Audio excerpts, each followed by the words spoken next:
Presidente, muito obrigado então pela sua participação aqui no Futebol Show da Rádio Globo, nesse encontro dos presidentes. A gente espera e tem a expectativa de que o Fluminense tenha um bom ano, que nas competições nas quais ele estará envolvido, o Fluminense realmente não faça a sua torcida sofrer, hein, presidente? Não, mas não vamos sofrer. Aliás, o Fluminense, ele é colocado de forma clássica que tudo para o Fluminense é difícil.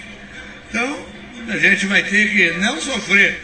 Porque se sofrer, a gente vai cuidando dos sofredores.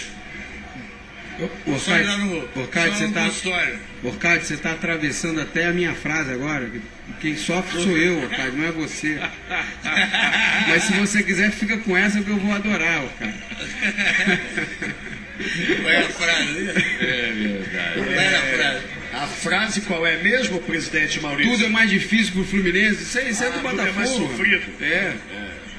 Daqui a Mas pouco o tem a Fluminense outra atravessa coisa. até frase, hein, presidente? Coisa isso acontece ao Botafogo, daqui a pouco coisa isso acontece ao Fluminense, hein, Felipe?